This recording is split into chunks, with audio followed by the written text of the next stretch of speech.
Kenshi, a beautiful game where all races and factions live in peace. The cannibals and the humans are out frolicking in the fields together, while the robots teach the holy nation how to connect to their Sunday Bible study over Zoom. Some might call this Ten Fist Dream. Dream. Damn, I must have been daydreaming again. Let me go to the store real quick and grab a quick drink to wake me up. Shit. Okay, so maybe the world of Kenshi isn't as kind and dandy as I made it out to be. Honestly, there's an extreme and even lethal amount of hate between some of the factions in this game. But today, we're gonna put that racism to the test by ranking Kenshi factions from least racist to most racist. But before we talk about other factions, let's talk about ninjas. Kenshi has a ton of different ninja factions, but we're just gonna clump them up into 3 different factions: white ninjas, black ninjas, and of course, Arabic ninjas. Let's start with the black ninjas. I just can't stand the black ninjas. First of all, they're always stealing shit from me. When I made my base in Kenshi, they were one of the first people to attack me and called my base a shithole. I mean, they are literally described as wanted for multiple counts of murder, robbery, assault, arson, and kidnapped. A purely blackened couple who have left a trail of corpses along their path. The black ninjas are one of the worst groups of ninjas out there in Kenshi. But as a black ninja myself, we all know the black ninjas can be racist. Going over there in the not racist section, my ninja. The sand ninjas are one of my favorite groups of ninjas in Kenshi. What I love about them is despite being a ninja, they still somehow manage to hate every other ninja in the game. And they will make it on site with anyone except for the shinobi ninjas. The sand ninjas only attend attack factions much weaker than them, and their faction is made up of both greenies and scorchies. So it would seem that they deserve a spot in the not racist section, right? But I've been invited to a couple of these sand ninja cookouts, and when these sand ninjas get some cactus rum flowing through them, they be wildin' and saying some pretty crazy shit. Because of that, I'm gonna rank the sand ninjas as a questioning racist faction.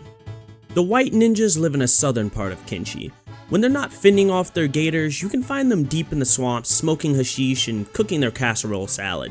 Now, I'd love to rate the white ninjas racist just off principle, but the only people the white ninjas hate is the red saber. They will still attack you, because Kenshi hates everyone of course, but in the heat of battle, you'll leave their base pretty slur-free. This doesn't help their racism meter at all, but I do have to give a shout out to the white ninjas for having a female leader. Very woke of them. But overall, we're gonna rate the white ninjas as not racist. The skeleton bandits are literally one of the most racist factions in the game. These people are so racist towards humans that they literally convince themselves that they are robots, just so they don't have to associate with humans anymore.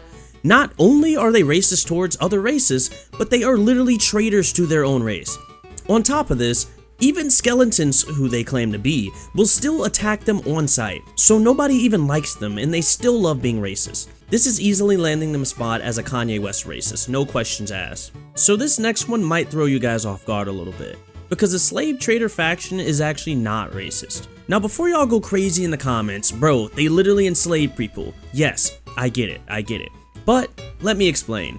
Although the slave traders will enslave anyone they come in contact with, this lowers their racism score, because they actually don't care who they enslave. Whether it's a sheik, hive, human, robot, they don't care. You're being sold off for the highest price to the nearest holy nation buyer they can find. They don't discriminate. To a slave trader, game is game, and that's all that matters to them. Because of this equal opportunity discrimination, it's really hard to rate the slave traders as racist. The only thing that they kinda have going against them is that all the slave traders is primarily made up of humans and no other race. Because of this, they'll take a spot in the questioning racist section. Child of the sand, do you like crabs? Yeah, they're cool. But tell me this, child. Would you give up your life for a crab and let them roam freely throughout your base, having huge crab tournaments all day long? Yeah, that sounds pretty sick actually. I'd love to do that. Then you, my friend, are an official crab raider.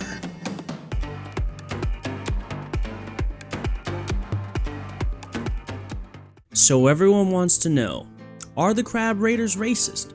So the crab raiders is a weird one because they live in this somewhat gray area. The crab raiders are people who don't necessarily believe that they are crabs, but instead they worship crabs like living gods on earth. Now, They are a bit culty, don't get me wrong, but as far as racism goes, I don't know. They won't attack you as long as you have a crab. They'll invite you to their cities as long as you have a crab. And they'll even become your ally as long as you have a crab. As long as you have a crab friend, you are pretty much good. The crab raiders aren't necessarily racist, but they are weird. Personally though, I'm inviting every crab raider to the cookout. We just won't have any seafood on the grill, just to be safe. As long as you have a crab, the crab raiders love you no matter who you are or what you are, and that earns them as a spot for a guaranteed ally for sure. These people aren't even a faction, dude. This is a clan. The United Heroes League is the most racist people to ever exist in this game. If you are not a Greenlander human, they will absolutely verbally harass you. And just to take it a step forward, if you aren't in a big group, they will literally follow you home and beat you up just for being any other race than a Greenlander. The worst part about all of this is they don't even like to rob you and take your money or even make you a slave so maybe you can be of some use. They just beat you up for the absolute fun of it. They're an active problem trying to make Tin Fist's dream come true. These guys are for sure a Kanye West racist in my book. Now, I know what you guys are all thinking. How could you possibly rate the anti-slavers anything other than an ally, right? I mean, okay, sure, you're onto something, alright? The anti-slavers pretty much accept every race in their faction. And to put a cherry on top, their leader is literally a robot. But something's just not right about them. If the anti-slavers really are these saints that we make them out to be, why do they still allow the Reavers to enslave people? On top of this, why are they okay siding with the United Cities, who is an advocate for slavery? And let's not forget the obvious here, Tin Fist is still a robot.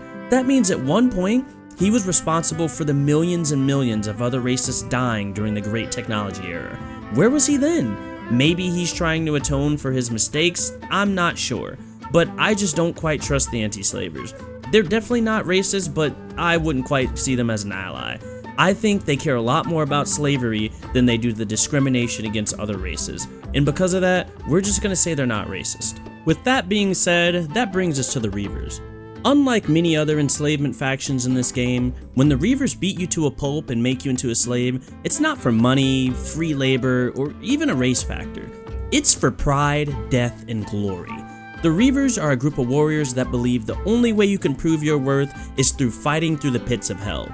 It is believed that all Reavers once started off as a slave, and through battle, they earned their free will. I'd say you'd be very lucky if you'd be able to have a civil conversation with a Reaver, but not because of race, purely because they want to see you die in battle.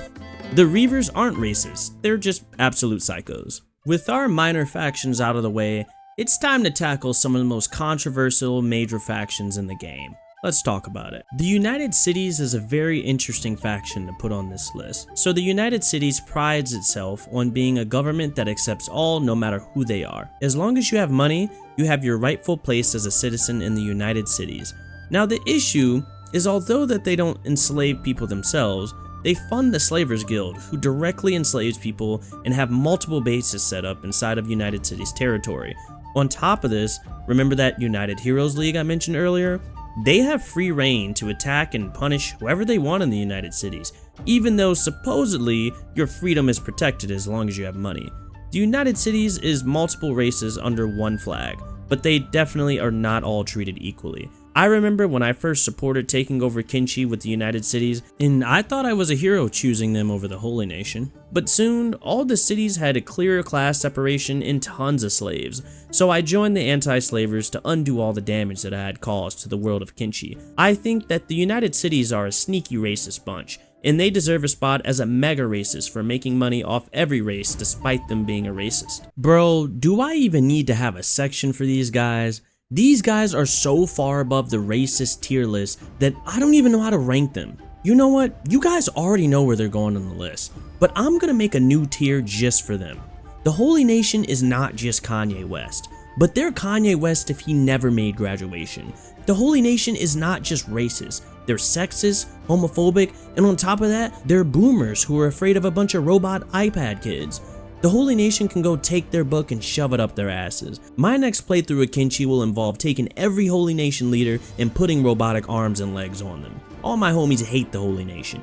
The Sheik is a nation that has changed significantly over their lifetime. When looking over the history of the Sheiks, it is very clear that they used to all be die-hard Sheik supremacists. But over time, as war with the Holy Nation has raged on and Esta the Storm Golem has stepped into leadership, there seems to be some room for improvement for the racism in their nation. The Sheik is overall a nation divided. Half the citizens will yell at you and call you a flat skin, and the other half will accept you as long as you're powerful in battle. Unlike the Holy Nation, through military feats you can become allies with the Sheik Kingdom. Although the Sheiks do have a lot of room to grow, I do think that currently with the state of their society they are still a mega racist. They won't kill you for your race like their neighbors, the Crow's Chosen, but they would really rather you not be there. And now that we've made it to the final faction on the list, I want to say if you made it this far in the video, thanks for watching, I really appreciate it. So the Hive doesn't actually have a flag. Instead, they are united under one mind, controlled by the Hive Queen. But if the Hive Queen controls every Hiver's mind and action, that means that Beep can be used as a proper representation for the entire Hive Nation. Beep is pretty sick. I mean, he can be a shy lad at first, but over time, he grows into a force to be reckoned with. What I love about Beep is everyone is Beep to him, flatskins and robots alike. As a representation of the Hive Nation, Beep is taking a solid spot as an ally. Much love to you, Beep. For every like this video gets, I'll throw one United Heroes League member into the shredder. Thanks for watching, guys, and much love to you.